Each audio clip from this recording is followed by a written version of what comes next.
ایک دفعہ کا ذکر ہے کہ ملک یمن میں ایک دولت مند آدمی رہتا تھا، اس کا نام تھا خواجہ بشیر۔ خواجہ بشیر نہایت عقل مند، سمجھدار اور پڑھا لکھا تھا۔ آہستہ آہستہ اس کا آنا جانا بادشاہ کے دربار میں ہو گیا اور بادشاہ بھی اسے پسند کرنے لگا، کیونکہ وہ ہمیشہ بادشاہ کو اچھی اچھی باتیں بتایا کرتا تھا۔ رفتہ رفتہ بادشاہ کا خواجہ بشیر پر اتنا بھروسہ ہو گیا کہ کسی امیر اور وزیر پر اتنا بھروسہ نہیں تھا۔ بادشاہ کو جب بھی کوئی مشکل درپیش ہوتی تو وہ سب سے پہلے خواجہ بشیر سے مشورہ کرتا۔ ہمیشہ ہی بادشاہ نے محسوس کیا کہ خواجہ کا مشورہ ہمیشہ کار آمد ثابت ہوتا ہے۔ بادشاہ نے محل کے پہرے داروں، غلاموں اور سپاہیوں کو حکم دے رکھا تھا کہ خواجہ بشیر جب چاہے شاہی محل میں آ جا سکتا ہے اور اسے کوئی نہ روکے اور ہر کوئی اسے عزت اور احترام سے پیش آئے۔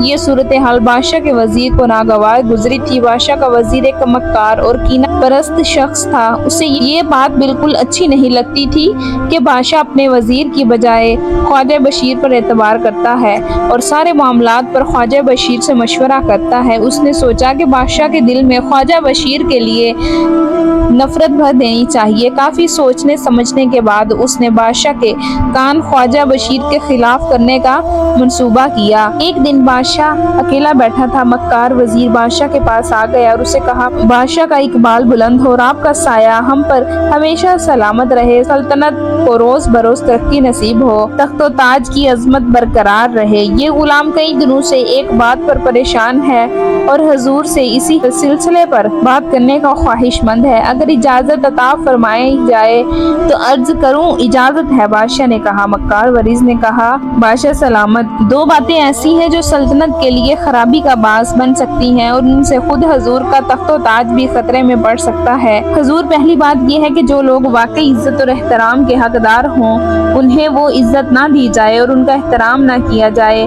بات یہ کہ جو لوگ ادنا درجے کے ہوں، اس قابل نہ ہوں کہ انہیں بادشاہ منہ نہ لگائے، انہیں نچلے درجے سے اٹھا کر اوپرلے درجے پر بٹھا دیا جائے۔ بادشاہ انہیں اپنے قریب بٹھانے لگے اور ہر معاملے پر انہیں سے مشورہ کرنے لگے۔ یہ لوگ چونکہ ادنا ذہن کے ہوتے ہیں، اس لیے ان سے کسی اچھے مشورے کی توقع نہیں کی جا سکتی۔ ہم سمجھے نہیں، کیا کہنا چاہتے ہو؟ بادشاہ نے پریشان ہو کر کہا، ذرا کھل کر بات کرو۔ حضور، گستاخی معاف، میرا اشارہ خواجہ بشیر کی طرف ہے جسے حضور نے خواہ مخواہ عزت دار بنا دیا ہے، اور جب تک کسی معاملے پر خواجہ بشیر مشورہ نہ دے اس پر عمل نہیں فرماتے۔ شاید عالم پناہ کو معلوم نہیں کہ یہ شخص بہت مکار، دھوکے باز اور لالچی ہے۔ شہر کا بچہ بچہ اس کی برائیوں سے واقف ہے۔ آپ خود اس بات کو محسوس کر سکتے ہیں کہ اگر ایسا کوئی شخص آپ کا دوست ہو تو اس کا رعایا پر کیا اثر پڑے گا۔ بادشاہ نے بڑے غور سے اس کی باتیں سنی اور پھر کہا، یہ تم کیا کہتے ہو؟ ہم اتنی عقل بھی نہیں رکھتے کہ اچھے برے، ادنا و اعلیٰ آدمی میں فرق کر سکیں۔ جہاں تک ہم نے دیکھا اور پرکھا ہے، خواجہ بشیر نہایت عقل مند، ادنا اور سمجھدار انسان ہے اور ہمیں اس پر پورا بھروسہ ہے۔ آج تک اس نے ہمیں جو بھی مشورے دیے وہ پورے مفید ثابت ہوئے۔ ہم نے کئی بار اس کی آزمائش کی ہے اور ہر بار ہم نے اسے کھرا اور سچا پایا ہے۔ تم نے ان کے خلاف جو الزامات لگائے ہیں، اب تمہارا حق ہے کہ انہیں صحیح ثابت کرو، ورنہ ہم تمہیں ایسے عبرتناک سزا دیں گے کہ تم ہمیشہ یاد رکھو گے۔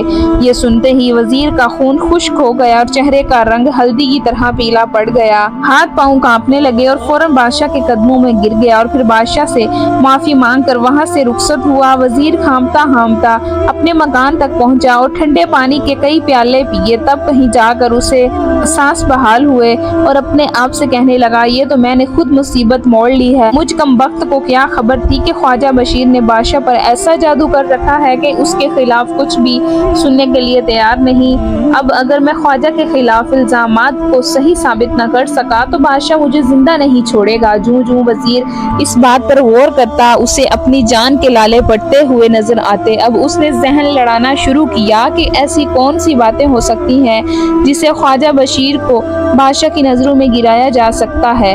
سوچتے سوچتے آخرکار شیطان نے اس کے کان میں ایک تدبیر پھونک دی۔ اس شہر میں 70-80 سال کی ایک بڑھیا رہتی تھی، مکار اور چالاکی میں لاجواب، اگر کہو تو آسمان سے تارے توڑ لائے۔ سب اسے ففا کٹنی کہتے تھے، اسے گھاٹے کا منتر ہی نہیں تھا۔ وزیر نے اپنا ایک آدمی بھیج کر اس ففا کٹنی کو اپنے پاس بلایا اور وہ فوراً حاضر ہوئی اور وزیر کو لاکھوں دعائیں دے کر بولی، سرکار، آج تو میری قسمت جاگ گئی۔ حضور نے مجھے کیوں کر याद फरमाया, वारी जाऊं हजूर के चेहरे पर परेशानी नजर आती है या कोई मुसीबत खुद के दुश्मनों पर आ पड़ी है? हाँ अम्मा जान, कुछ ऐसी ही बात है। वजीर ने बुढ़िया से कहा, बादशाह का एक मुसाहिब ख्वाजा बशीर मेरी जान का दुश्मन हुआ है, उसे नीचा दिखाने के लिए फिक्रमंद हूँ। मैंने बादशाह से कहा, ये इंसान बहुत घटिया है और आपका मुसाहिब बनने का अहल नहीं, मगर मेरी एक ना सुनी और कहने लगे कि अगर तुमने इतनी बातों का सबूत ना दिया तो तुम्हें जिंदा नहीं छोड़ूंगा।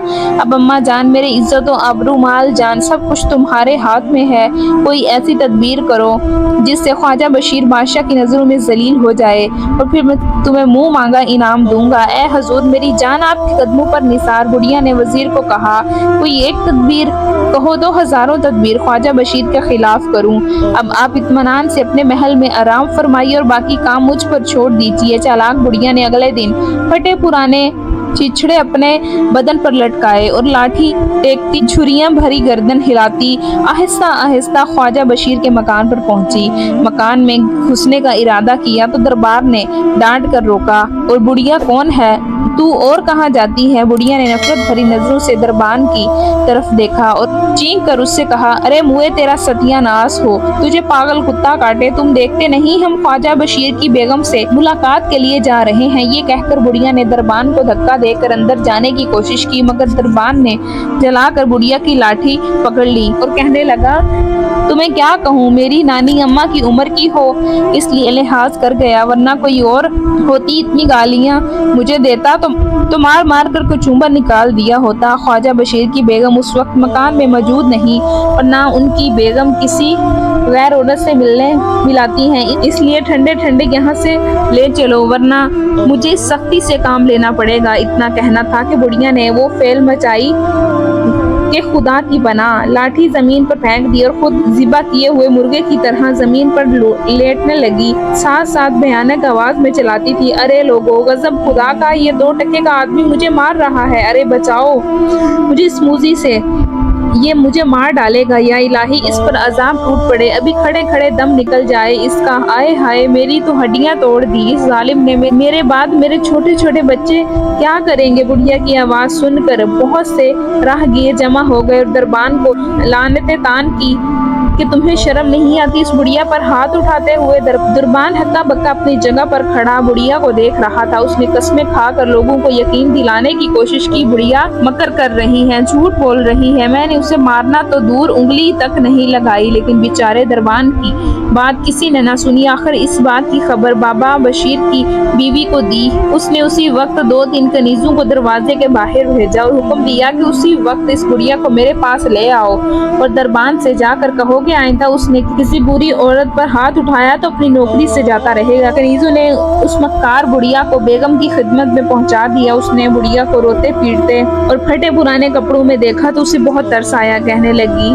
बड़ी बी, मैं माफी चाहती हूँ कि दरबान ने तुमसे गुस्ताखी की। फरमाइए कैसे आना हुआ? ए बेटी, अल्लाह तुझे सलामत रखे, तेरा सुहाग कायम रहे। मुद्दत से ख्वाजा बशीर का नाम सुनते आ रहे हैं, ये बड़ा सखी है बेटी। मैं एक मुसीबत ज़दा औरत हूँ, छोटे छोटे बच्चों का साथ और कमाने वाला कोई नहीं, भीख मांगने की आदत नहीं। सोचा था कि आज ख्वाजा बशीर के पास जाऊँ और उससे मदद की दरख्वास्त करूं, लेकिन क्या खबर थी कि रईसों ने ऐसे ऐसे कुत्ते पाल रखे हैं जो गरीबों को काट खाने दौड़ते हैं। बेटी, मैं अब तुमसे क्या कहूँ, कहते हुए शर्म आती है। कभी हम भी पैसे रुपये वाले थे, मेरा शोहर लाखों में खेलता था, जिंदगी बड़े आराम से गुजरती थी। नागहां एक दिन मेरा शोहर घोड़ा गाड़ी के नीचे आकर कुचला गया। उसके बाद सारा मालो दौलत और जायदाद धोखेबाजों ने हथिया ली और हमें घोड़ी गाड़ी के लिए मुहताज कर दिया। जब तक मेरे हाथ पाँव में जान रही मैंने तो मजदूरी की और अपने बाल बच्चों का पेट भरा, लेकिन अब मैं कई महीनों से बीमार हूँ, काम काज करने के काबिल नहीं। फाकों पर फाके होने लगे और तब मजबूर होकर घर से निकली हूँ। इतनी दास्तां सुनाकर बुढ़िया ज़ारों की तार रोने लगी। बाबा बशीर की बीवी इतनी नेक और रहम दिल औरत थी कि ये बुढ़िया की कहानी सुनकर वो भी आंसू बहाने लगी। बुढ़िया ने कहानी घड़ी ही ऐसी थी कि कोई भी सुनकर आंसू बहाए बगैर नहीं रहता।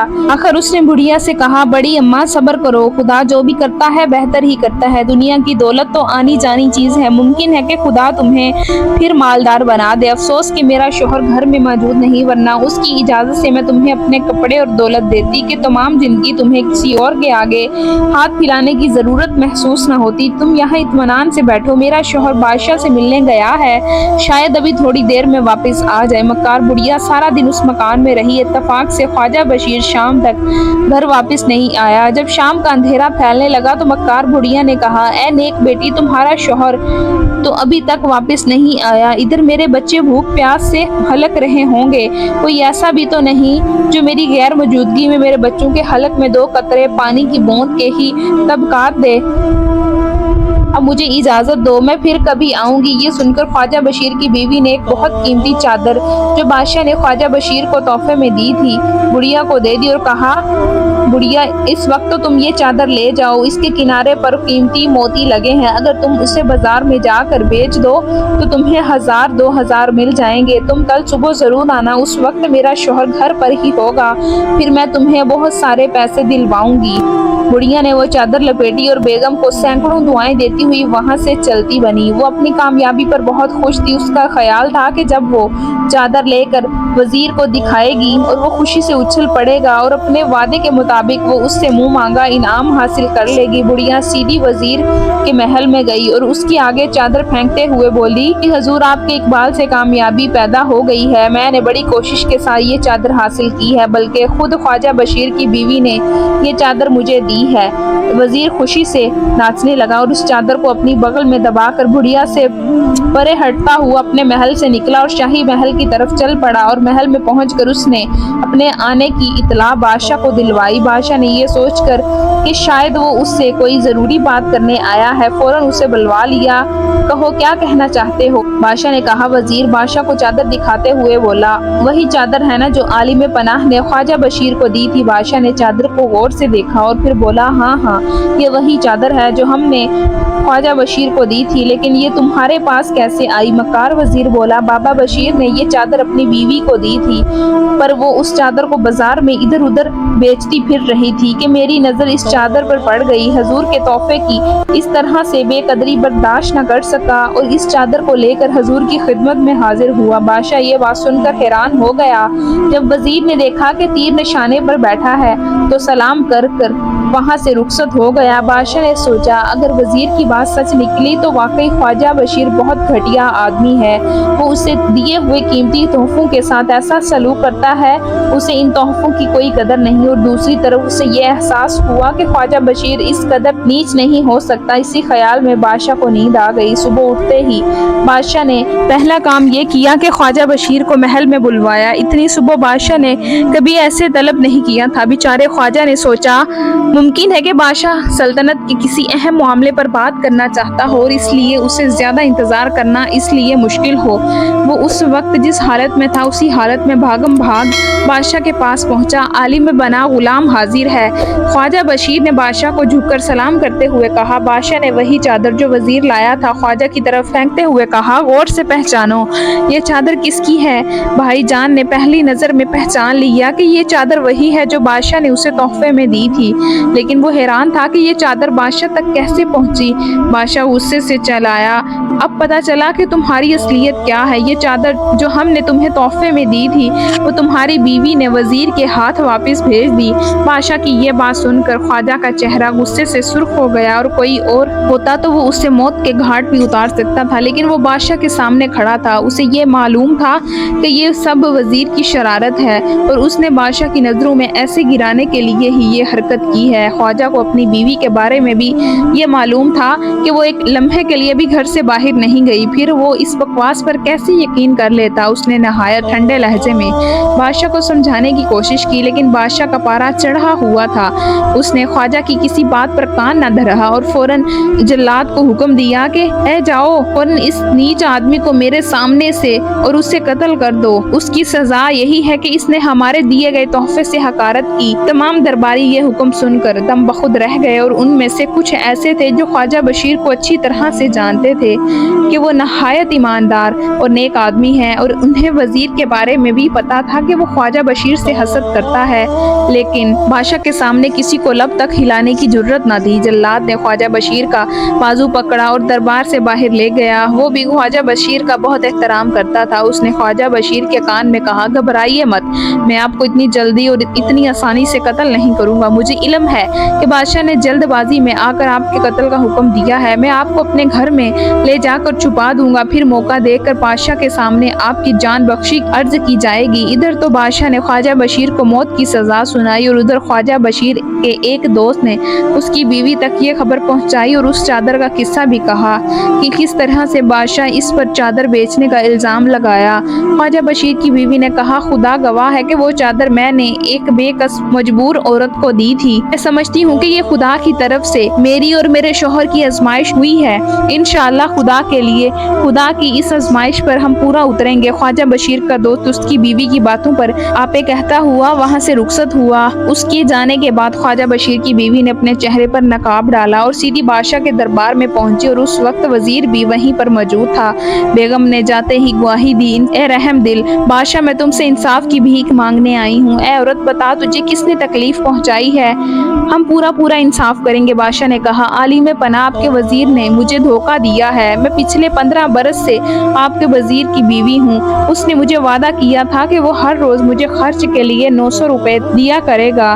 اس دھوکے باز شخص نے آج تک مجھے ایک ٹھیلا بھی نہیں دیا اور ہر روز مجھ پر نت نئے ظلم کرتا ہے۔ آج میں بڑی مشکل سے آپ کے سامنے حاضر ہوئی ہوں۔ بادشاہ نے وزیر سے کہا، اس عورت نے تم پر جو الزام لگایا ہے اس بات کا تمہارے پاس کیا ثبوت ہے؟ وزیر نے ہاتھ باندھ کر کہا، یہ عورت جھوٹی ہے۔ میں آپ کے سر کی قسم کھا کر کہتا ہوں کہ میں نے آج سے پہلے اس عورت کو کبھی نہیں دیکھا، اور نہ میں یہ جانتا ہوں کہ یہ عورت کون ہے۔ حضور، وزیر نے آپ کے سر کی قسم کھا کر کہا کہ وہ مجھے نہیں جانتا اور آج سے پہلے اس نے میری شکل تک نہیں دیکھی۔ اسے حکم دیجئے کہ اس نے جو کچھ بھی کہا ہے وہ ایک کاغذ پر لکھ دے تاکہ بعد میں مکرنے کی گنجائش نہ رہے۔ اتنا کہہ کر اس عورت نے اپنے چہرے سے نقاب الٹ دیا اور کہنے لگی، اس مکار وزیر سے کہیے کہ میرے چہرے کو غور سے دیکھ لے اور لکھ کر انکار کرے کہ میں اس کی بیوی نہیں ہوں اور میں اسے نہیں جانتا۔ کاغذ پر فوراً یہ عبارت لکھ دی، یہ عورت جھوٹی ہے اور یہ میری بیوی نہیں ہے۔ جب یہ تحریر وزیر نے لکھ دی تو عورت نے بادشاہ سے کہا،